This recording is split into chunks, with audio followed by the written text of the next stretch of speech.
to be fully God and fully man, so he might unite, so he might bound God and man, bound man to God, to bound God and man, to bond God and man. How does Christ execute the office of prophet? Christ executes the office of prophet, executes the office of a prophet in his revealing to the church in all ages by the Spirit and the Word in divers way and administration the whole will of God in all things concerning their education and salvation.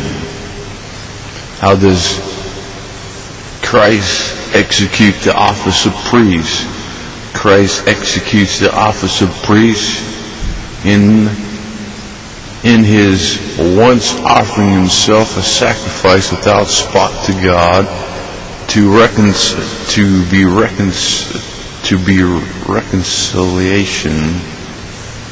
reconciliation for the sins of his people, in making continual intercession for. How does Christ execute the office of a king? Christ executes the office of a king in calling out of the world a people to himself and giving them officers, laws, and disapprovals by which he visually governs them, in boasting, saving grace upon his elect, rewarding their obedience and correcting them for their sins, preserving and supporting them under all their temptations and sufferings, restraining and overcoming all their enemies, and powerfully ordering all things for his own glory and their good, and also in taking vengeance on the rest who know not God and obey not the gospel. What was the estate of Christ's humiliation? The state of Christ's humiliation was that low condition wherein he, for our sakes, emptying himself of his glory, took upon himself the form of a servant in his conception and birth, life, death, and after his death, resurrection, until his resurrection. How did Christ humble himself in his conception at birth? Christ humbled himself in his conception at birth, in that being from all eternity the Son of God in the bosom of the Father, he was pleased in the fullness of time to become the Son of Man, made of a woman, low estate, and to be born of her with divers circumstances of more than ordinary abasement. How did Christ humble himself in life? Christ humbled himself in his life by subjecting himself to the law, which he perfectly fulfilled, and by the afflicting with the indignation of the world, temptation of Satan, and infirmities in his flesh, whether common to the nature of man or particularly accompanying that low condition. How did Christ humble himself in his death? Christ humbled himself in his death, in that having been betrayed by Judas, forsaken by his disciples, scorned and rejected by the world, condemned by Pilate, and tormented by his prosecutors, having also conflicted with the terrors of death and the powers of darkness, felt and bore the weight of God's wrath. He laid down his life in offering for sin, enduring the painful, shameful curse of death, the cross, wherein consisted Christ's humiliation after his death.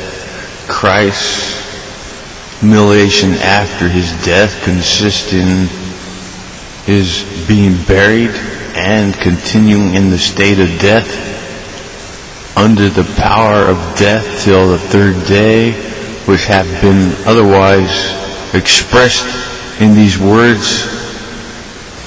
He descended into hell, which would be Hades in the Greek,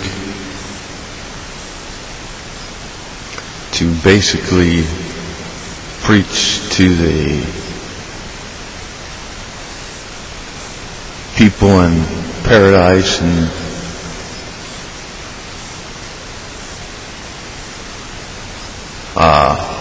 Hades that the work has been finished. What was the state of Christ's exaltation? The state of Christ's exaltation apprehended his resurrection, ascension, sitting at the right hand of the Father, and his coming again to judge the world. How was Christ exalted in his resurrection? Christ was exalted in his resurrection in that, not having seen corruption and death, of which it was not possible for him to be held, and having the very same body in which he suffered, with all the essential properties thereof, but without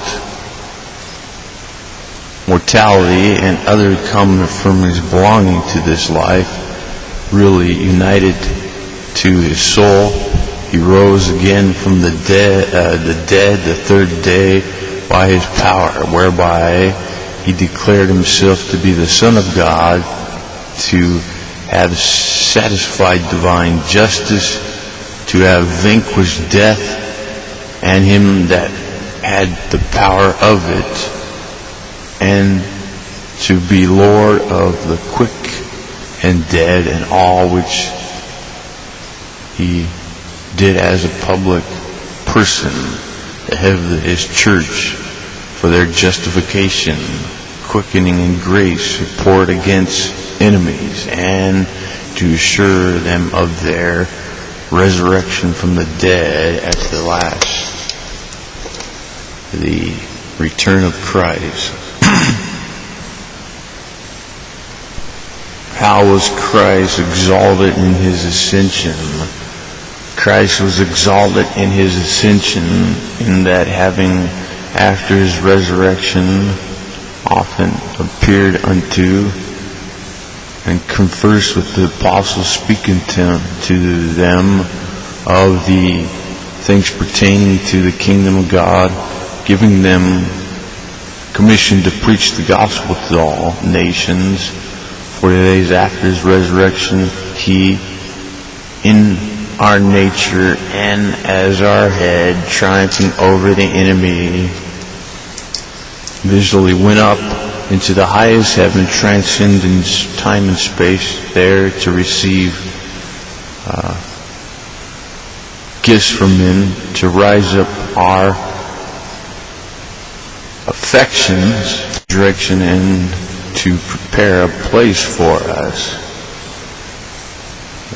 where he himself is and shall continue until his second coming at the end of the world. How is Christ exalted in his sitting at the right hand of God?